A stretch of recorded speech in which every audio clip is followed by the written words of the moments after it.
So now, ano gagawin natin? Titingin na tayo dito? Pare ako dito? Ano nga? Why would you? You never told me kasi umiyak ka sa akin kahapon na hindi ko sinabi sa'yo na mamolest ako. Ha? Kasi alam mo nung grade 9, tapos tatung mo sa akin na do you like it? I was like, no, kasi hindi ang close niyo eh.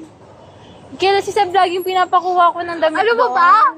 The reason I joined the declamation and spelling bee was because of Seb. Sabi ko na. That's why si Seb yung lagi kong pinapakuha ng damit sa boss ko. Hindi niyo ba alam yun? Di ba 3 beses kita mo nakuha ng damit sa boss ko kahit busy ka, kahit nagalit sa akin si Ate.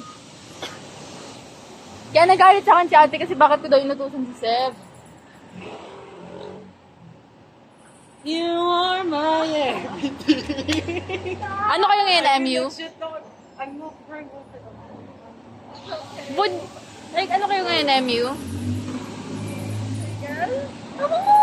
Seb, confess more. Kaylee, confess more. Yan yung reason kung bakit pinapakuha kita ng damit. And every time I thought I couldn't even look her in the eyes. Kaya nga lagi ko sinasabi sa'yo, you're really like my cousin. I hope you guys be friends.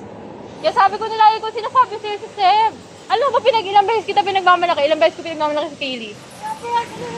Nakakala ko, you like him. Sumuka ka na, sumuka ka na. Go, sumuka ka na, sumuka ka na, sumuka ka na. Alam mo ba, ilang beses kita pinagmalaki kay Seb, sabi ko, alam mo, you should be close with my cousin. Alam mo, dapat ka nang gano'n. Alam mo, di ba kasi sabi ko sa'yo, Seb, sabi mo si Kaylee, Seb, sabi mo si Kaylee, ako bahala sa paano kayo mag-usap. Kukunin ko si Kaylee, pag-uusapin ko kayo. Sinabi ko sa'yo yun, right? Si chinat ko sa kanya yun, sabi ko, Seb, punta mo si Kaylee, sabi mo si Kaylee, sabi niya, no, I'm shy, sabi niya, no, I'm shy. Tapos sinabi ko sa'yo, sabi mo si Seb. Kailan? Yung una pa lang kayo nag-uusap, sabi ko sa'yo, no, I'm shy. Okay ka lang mentally. Sabi mo, di ba? Okay ka lang Oh, mentally. kaya nga pinag-uusap ko kayo, hindi nyo ba naiintindihan yun? I did everything in my power to make you guys close. You are my everything. Di mo na-realize yun? Kaya nga sabi mo si Seb. Sabi ko sa'yo, di ba, kausapin mo si Kaylee. Hi. Ay, ayoko yung ipa-bless. Not this giant. Ano yung reason? Hindi mo na-realize yun, hindi nyo na-realize. Bagay nga talaga kasi isa't isa you both are dumb. Kasi like, di ba, he had like, si Aiden, kapag yung kaibigan mo yun, si Liana, so I don't like, no. Hindi ko pa na-quest tayo.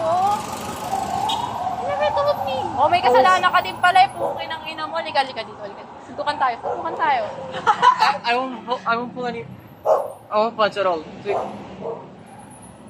The entire reason I went for Ziana, I went for Aiden because they were the exact opposite of Kaylee.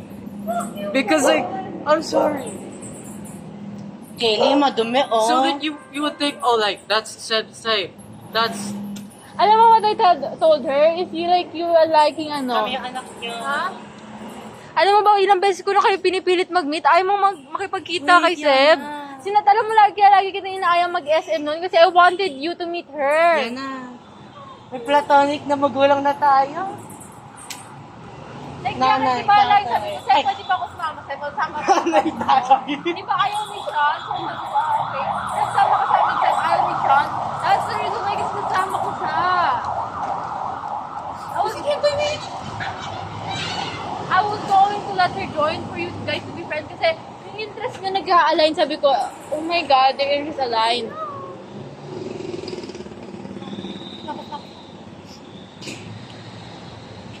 Nakita niyo yun yung bagong Wicked movie. Ang pangit mo. Ay! Hi pa. Wapo. Pwede po, tita. Okay, na ka pa nagpapwede po. Sa Pa, confirm na sa Patrick. Friday.